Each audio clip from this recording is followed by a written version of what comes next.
Continuing our reading in Poppy's Return, today we have chapter 34, The Wreckage, and chapter 35, A Discovery. Chapter 34.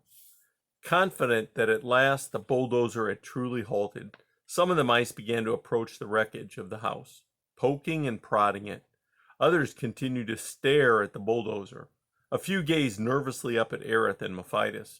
Last to arrive was the slow-moving lungwort, still supported by Lily and sweet Cicely. "There!" cried the old mouse as he came through the crowd of onlookers. "Didn't I tell you porcupines were the most dangerous creatures on Earth?" Who's that?" Aerith demanded of Poppy, lifting his head. Poppy sighed. "It's my father, Lungwort. Papa, I'd like you to meet Aerith, my friend." "Friend?" sputtered Lungwort. This so-called friend of yours was driving that machine. He's the one responsible for smashing down our dearly loved house." Poppy took a deep breath, offered a reproachful look at Aerith, and said, "I'm afraid so." "Grandpa," said Junior. "What?" "It wasn't Aerith. It was me. I did it." "Impossible. How could you?" I turned the key, really. It was my fault." "Please," said Poppy, "all three of you, come down here. I'm afraid we need to make some introductions and explanations." Aerith, Mephitis, and Junior reluctantly climbed down from the bulldozer. The mice gathered around, staring. Mephitis and Junior, side by side, kept bumping each other, suppressing giggles, and embarrassed Aerith scowled, his tail twitching. "Aerith, I should like you to meet my parents," began Poppy. "Papa, Mama, this is Aerith. This is Junior's friend, Mephitis." "Keep that porcupine away from me!" cried Lungwort, backing away. "Porcupines are a menace, a danger, a threat to the peace, and he stinks. Away with him!" "No cardboard crocodiles," Aerith said, turning to Poppy with a look of exasperation. "Uncle Aerith," said Junior, "I don't think he likes you." Well, I don't like him either. He's just a toilet bowl of nose drip." And you are," shouted an enraged Lungwort, "you are a bumbling beast of destruction."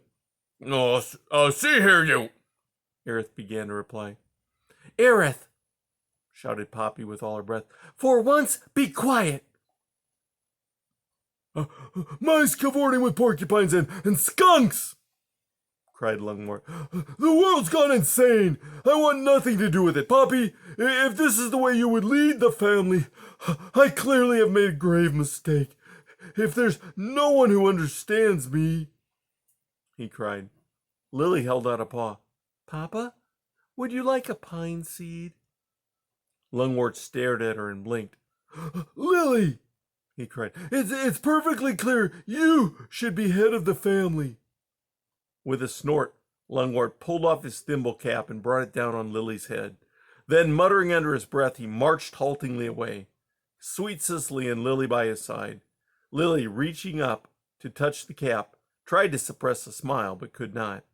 Even as she did, a mouse in the yard called out, "Look, a human is arriving!" All the animals turned their attention to Tar Road. Sure enough, a pickup truck had driven up and stopped. The next moment, a man stepped out. Chapter 35, A Discovery. The man who got out of the truck was the same one, tan coveralls and large stomach, who had come before. Now he stood by the side of the truck and looked about where the bulldozer had been. Puzzled by what he was not seeing, he pulled at the peak of his cap a couple of times. Then he spied the collapsed house and the bulldozer. He stared, puzzlement deepening. With another tug on his cap, he moved cautiously toward the wreckage. The mice scattered. As for Aerith and Mephitis, they ran behind the wreckage and crouched down. Poppy and Junior were with them. "I don't know how I'm ever going to forgive you for this," Poppy whispered. "Oh, freckled pork feathers," cried Aerith. "Who are you talking to?" Each and every one of you. Well, but Aerith, for once be still. Junior belched. Mephitis giggled. Poppy looked at them severely. Up by the road, the man moved slowly, as if unsure what he was seeing. A few times he paused and looked around. When he came to the place where Grey House had stood, he gazed at the shorn foundation. After a moment, he continued on toward the bulldozer and the wreck of the house. Drawing near, he considered the mess and then suddenly turned away, covering his nose in his hands. A grinning Junior turned to Mephitis and whispered, "You got him, dude." "Shh," said Poppy. The man, one hand holding his nose, climbed into the bulldozer and turned the key. There was a grinding, clacking noise, but the motor did not start. Baffled, the man pocketed the key and hurried back toward the truck, looking over his shoulder once, then twice, his brow deeply furrowed. "Where's he going?" asked Junior, as they stepped out from their hiding place to watch him. "Let's hope it's to his own home," said Poppy. Just as the man approached the truck, Laurel and Pine, with a troop of their young friends, appeared. Every one of them had red fur. Unaware of what had happened at the Grey House, they had gone to where the bulldozer had been. Arriving at his truck, the man turned to take one last look back. As he saw the red mice, he halted and gasped. When the mice began to belch, he jumped into the truck and raced away. It was Junior who said, "Cool! I think those red mice scared him." "Hey, everyone!" The mice all turned. Atop a pile of rubble stood Basil. "This place has 1,000,000 rooms now!" he cried. "Everyone can have a little space and privacy!" There was a general squeal of delight as all the mice raced for the wreck and began to explore. That's the end of chapter 35.